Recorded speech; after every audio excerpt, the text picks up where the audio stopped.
Bon, je suis Laurent, j'ai 64 ans, je suis retraité. J'ai travaillé pendant près de 40 ans dans l'édition à l'international. Alors ça m'a amené à voyager beaucoup en Asie, en Europe. Dans ma vie privée, je partage mes jours avec une compagne plus jeune que moi. Et sur nos temps libres, on aime beaucoup se déplacer, voyager, échanger. Je ne suis pas un très grand sportif, mais enfin, quand même, je pratique le ski tous les hivers, les sports nautiques l'été. Bon, j'ai pas une santé fragile, hein, je ne suis pas angoissé, je même, je crois, un optimiste, quoi. Mais bon, il m'arrive, comme tout le monde, bien sûr, d'avoir des moments de fatigue, quoi.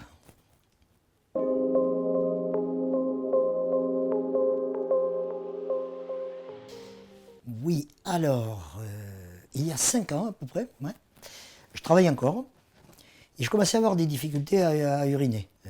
Et puis alors, ces difficultés ont augmenté.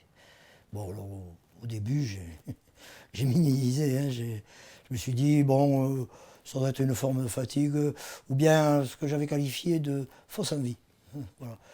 J'étais même arrivé à penser que c'était une forme de stress.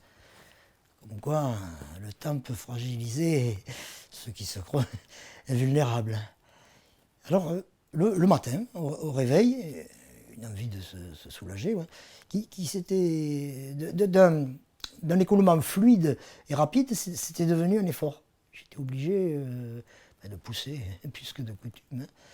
Mais bon, je n'ai pas trop considéré ça.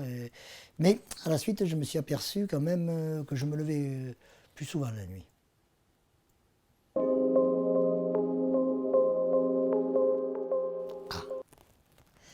Alors là, les impacts sur la vie quotidienne, ils sont réels. Oui. Mais sur le moment, et selon les circonstances, on se trouve toujours un tas d'excuses. Comme quand je me jetais sur la bouteille d'eau, par exemple. Oui, bon, je disais, hier soir, on a eu des invités, on a eu du monde, on a bu davantage, c'était salé. Ou alors, en déplacement, la voiture de location n'était pas confortable. J'ai dû m'arrêter pour uriner au bord de la route, c'est ce qui m'arrive jamais. Hein. Et bon, mais je vais lever le pied, je vais prendre un peu de repos. Puis après, j'ai pris conscience quand même que tous ces petits troubles, ça causait des dégâts, qui engendraient une angoisse que je ne voulais pas, admettre. Hein. Et, bon, mais quand on est en réunion, hein, par exemple, qu'on travaille, et on est dérangé par un besoin pressant, eh bien alors on essaie de faire bonne figure, on utilise le bon vieux excusez-moi, je reviens tout de suite, mais on se rend compte quand même que quand on est tout seul dans la solitude des toilettes, l'affaire qui devait se faire rapidement, ben, elle prend beaucoup trop de temps, quoi.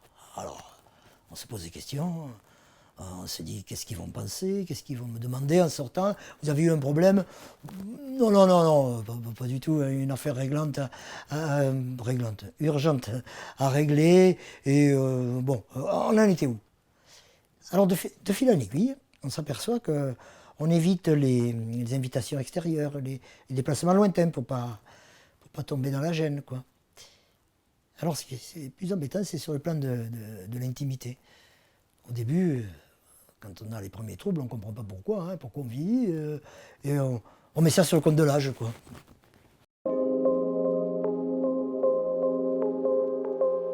Alors ça, c'est ma compagne qui m'a posé une question avec tout son amour et sa délicatesse et sa compréhension. Elle m'a dit, Laurent, tu te rends compte que nos rapports sont un peu espacés et que tu as quelques difficultés à maintenir une érection convenable. Bon, allez, on arrête le marathon du sexe, on en parle franchement et on pose le problème sur la table. Alors là, ma réponse a été un peu sèche et rapide. Je vieillis, voilà tout, fin de l'histoire. Mais elle est revenue, elle est toujours avec compréhension et amour. Elle m'a dit, tu sais, vieillir c'est une chose, on vieillit tous, hein, mais tu devrais quand même en parler à ton médecin, tu as confiance en elle, hein, depuis qu'elle te suit. Alors, bon, mais j'ai fini par l'écouter, et puis c'est elle qui m'a incité à en parler. Alors, je suis allé voir mon médecin, c'est une praticienne en qui j'ai toute confiance depuis quelques années. Mais parler de ces choses-là, c'est un peu délicat, surtout c'est une femme. Mais elle a su me mettre immédiatement à l'aise avec des termes très clairs. Elle m'a expliqué, voilà, on va faire une prise de sang pour le dosage du PSA. Donc j'ai compris. Mon taux, donc, après cette prise de sang, était de 4. Elle m'a dit que cette augmentation, il fallait quand même la surveiller et que par sécurité, on allait faire une échographie. Donc rendez-vous chez le radiologue. J'arrive chez le radiologue, il m'attendait avec sa sonde. Il me dit de me détendre. Bon. Je savais à quoi m'en tenir. Mais, comment dire, le diagnostic, ou le constat, pas très bien comment on dit, est tombé. Prostate grosse mais homogène et hypertrophie bénigne de la prostate. Donc, rassuré, pour le moment, entre guillemets. Et alors, il m'a prescrit une ordonnance et des comprimés à prendre. Voilà.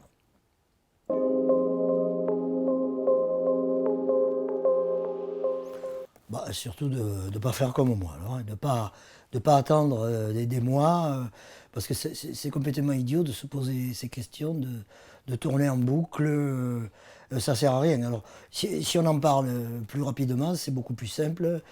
Enfin, c'est quand même plus facile de le dire après. Hein. Alors, bon, par contre, pour ce qui est d'intimité, là, c'est beaucoup plus difficile. Hein. Mais on arrive quand même à trouver des solutions.